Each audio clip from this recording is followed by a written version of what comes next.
मौन यानी ये नहीं है कि अपना मुंह बंद कर लिया जाए। एक आयाम जो जीवन और मृत्यु से परे है उसे निशब्द कहा जाता है। ये किया नहीं जा सकता। आप ये बन सकते हैं। तो आप जितने भी शब्द बोल रहे हैं वही बातें 50% कम शब्दों के साथ कहने की कोशिश करें। अचानक आप हर चीज के प्रति बेहद सचेत हो जाएंगे।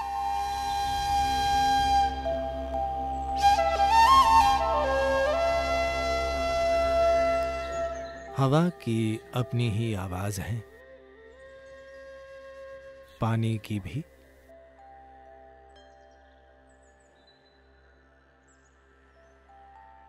और धरती की भी है, और वाकई आकाश की भी है। सभी ग्रहों और नक्षत्रों की अपनी आवाजें हैं। दर्द की आवाज होती हैं, खुशी की आवाजें, दुख की आवाजें और आनंद की आवाजें होती हैं। हर चीज की एक ध्वनि होती है। इंसानी जीवन में ये बिल्कुल सच है। जीवन और मृत्यु दोनों की ध्वनियां होती हैं। यहां तक कि मौन की ध्वनियां होती हैं।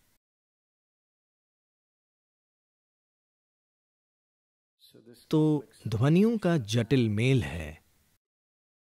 अलग अलग ध्वनियों से अलग अलग मंशाएं, मजबूरी के और साथ ही बंधन के विभिन्न स्तर और उलझन की विभिन्न संभावनाएं पैदा होती हैं। तो फिर कोई चुप रहना क्यों चुनता है? मौन जीवन को नकारने का तरीका नहीं है। मौन खुद को कुछ करने से रोकना भी नहीं है। मौन का संबंध मजबूरी से चेतनता की ओर बढ़ने से है। सभी ध्वनियां मजबूरी के अलग अलग रूपों और आयामों का ही एक रूप हैं। जब कोई सचेतन होना चुनता है और मजबूर करने वाली चीजों से दूर होना चाहता है, तो वो स्वाभाविक रूप से चुप रहना चुनता है। Silence does not mean shutting your mouth silence, plugging your ears silence. मौन यानी ये नहीं कि अपना मुंह या अपने कान बंद कर लिए जाएं। आप मौन में गा सकते हैं, आप मौन में नाच सकते हैं, आप मौन में बोल भी सकते हैं, आप मौन में चिल्ला भी सकते हैं। कोशिश न करें।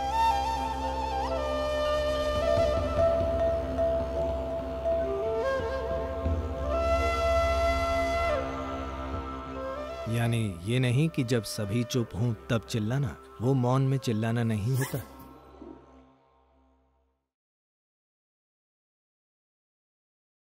क्योंकि ध्वनि सतह पर है, मौन बुनियाद है। सिर्फ सतह की ध्वनि पैदा करती है। देखिए, पानी सतह से टकराता है और आवाज आ रही है। गहराई में कोई आवाज नहीं होती। जीवन ऐसा ही है। सतह पर ध्वनियों का एक बहुत ही जटिल जाल है। ध्वनियों का चक्रव्यूह है। पर मूल में कोई ध्वनि नहीं है। अंग्रेजी भाषा में नो साउंड के लिए कोई शब्द नहीं है। हम इसे निशब्द कहते हैं। इसका अर्थ है ध्वनि बिल्कुल न होना, ध्वनि का पूर्ण अभाव। ध्वनि न हो तो प्रतिध्वनि भी नहीं होगी, प्रतिध्वनि नहीं होगी तो जीवन नहीं होगा, जीवन के नहीं होने से सृष्टि नहीं होगी, सृष्टि न होने का अर्थ है सृष्टा भी नहीं होगा। तो एक स्थान जो सृष्टि और सृष्टा से परे है, एक आयाम जो जीवन और मृत्यु से परे है, उसे निशब्द कहा जाता है।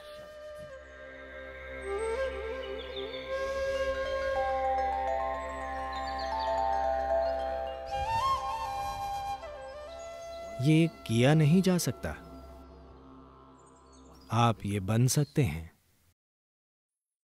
आमतौर पर यह बताने के लिए दो शब्दों का प्रयोग किया जाता है। एक है मौन, यानी आप चुप्पी का अभ्यास कर रहे हैं, आप चुप नहीं हैं, आप मुंह बंद करके चुप हो गए हैं, ये निशब्द नहीं है। मौन यानी चुप्पी का अभ्यास करना। अभ्यास करने का अर्थ है आप खुद वो नहीं हैं। क्या आप जीवन हैं या आप जीवन का अभ्यास कर रहे हैं? मैं पूछ रहा हूं, आप जीवन हैं या जीवन का अभ्यास कर रहे हैं? अभ्यास नहीं, आप जीवन हैं। शायद अभ्यास अच्छा नहीं है, पर आप जीवन हैं। इसी तरह मौन का अभ्यास करने और मौन होने में अंतर है। मौन का अभ्यास एक नियम की तरह शुरू होता है, पर धीरे धीरे मौन का अभ्यास करते हुए आप शायद मौन हो जाएं। तीव्र गतिविधि में भी कोई चुप हो सकता है, पर हमेशा तीव्र गतिविधि करना संभव नहीं है। तीव्र गतिविधि के पल सिर्फ पल होते हैं, कोई भी उन्हें बनाए नहीं रख सकता। आप थक जाएंगे। अगर आप इसे बिना कुछ किए पा सकें, तभी ये टिकेगा। अगर सिर्फ तीव्र गतिविधि से ही ऐसा हो पाए, तो ये कभी नहीं टिकेगा। गायन के बहुत तीव्र और आनंदमय क्षण में कोई व्यक्ति मौन बन सकता है या उसे चख सकता है, पर यह कब तक टिकेगा? आपका गला फट जाएगा और आपके पड़ोसी आपको पीटेंगे। संभव है। तो मौन होने या बन जाने की इस संभावना का एक अर्थ है स्थिर हो जाना, पूरी तरह से स्थिर हो जाना। स्थिरता कई तरीकों से पाई जा सकती है। एक सांप भी स्थिर होता है, एक बाघ भी शिकार करते हुए स्थिर, चौकन्ना, पर बिल्कुल स्थिर।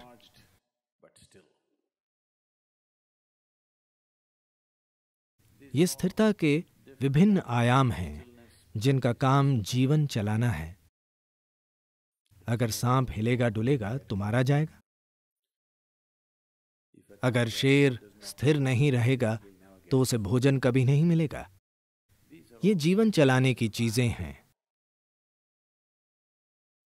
हमें जिंदा रहने के लिए कुछ करना जरूरी है। जब इंसान की नजर जिंदा रहने से परे की चीज पर पड़ती है, तभी वो स्थिरता के बारे में सोचेगा। तब वो समझेगा, खुद को देखकर वो अपनी मजबूरियों की जटिलता देखता है। तब समझता है कि इसका एक ही हल है, स्थिर होना। इस शरीर को और इस मन को स्थिर करने के लिए कुछ कोशिश जरूरी है। Take some effort. अगर कोई बस आनंदित है तो वो स्थिर हो जाएगा, वरना उसे कदम दर कदम काम करना होगा इस शरीर को बिल्कुल स्थिर करने के लिए। ज्यादातर लोग एक ही जगह पर शरीर को रोक नहीं पाते, वे हमेशा हिलते डुलते रहते हैं। All the time in movement.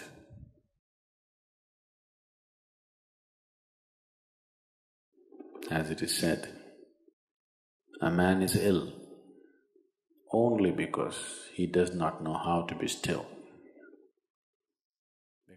कहा जाता है कोई अस्वस्थ है बस इसलिए क्योंकि वो अस्थिर है, क्योंकि स्थिरता में आप सृष्टि से परे के आयाम से जुड़ जाते हैं। उसके संपर्क में आने पर बीमारी जैसा कुछ नहीं होता। मेरे यहाँ बैठ बैठ अगर शरीर सड़कर गिर जाए तब भी बीमारी नहीं होगी। ऐसा इसलिए क्योंकि असल में जब कोई बिल्कुल स्थिर हो जाता है तो वो शरीर को तभी थाम पाता है जब वो शरीर के तरीके जानता हो। तो मैं स्थिर क्यों हो जाऊं? क्या मैं अपना शरीर खो दूंगा? वैसे भी आप अपना शरीर खो देंगे। जब शरीर को खोने का समय आएगा, यदि आप इसे गरिमा से छोड़ना चाहते हैं तो आपको कम से कम थोड़ा स्थिर होना होगा।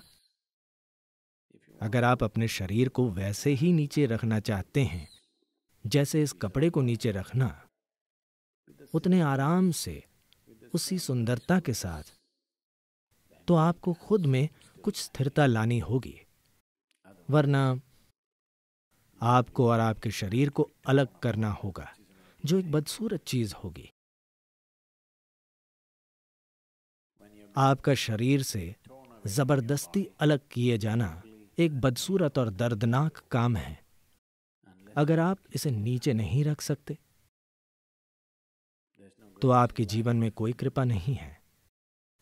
तो अगर आपको कृपा पानी है तो आपके जीवन में कम से कम कुछ स्थिरता जरूरी है। ऐसा तभी होगा जब आपके जीवन में कुछ मौन होगा। अगर अभी नहीं हो पा रहा तो कम से कम थोड़ा सा मौन का अभ्यास। 1 घंटे में अगर आप अभी 1573 शब्द बोल रहे हैं, कितने शब्द मां? आप 1 मिनट में कितने शब्द बोलते हैं? 1573। वाकई इतने ज्यादा? मुझे लगा कि यह असंभव है। ठीक है, मुझे आप पर विश्वास है। तो आप जितने भी शब्द बोल रहे हैं, वही बातें 50% कम शब्दों के साथ कहने की कोशिश करें। अचानक आप हर चीज के प्रति बेहद सचेत हो जाएंगे। फिलहाल मौखिक दस्त हो रहा है। 1573 यानी दस्त, ठीक है? अब अगर आपको आधे शब्दों में वही बातें कहनी हो तो बहुत सचेत रहना होगा, वरना आप नहीं कह पाएंगे। बस कोशिश करके देखें। कल एक दिन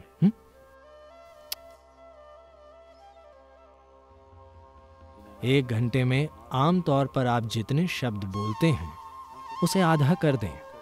अपनी गतिविधियां कम न करें, वही बातें कहें, लेकिन आधे शब्दों में पूरी दुनिया कितनी अच्छी हो जाएगी।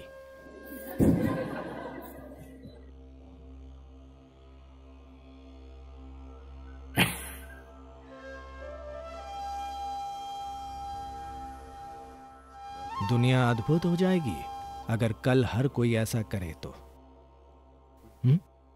कई शादियां भी बच जाएंगी।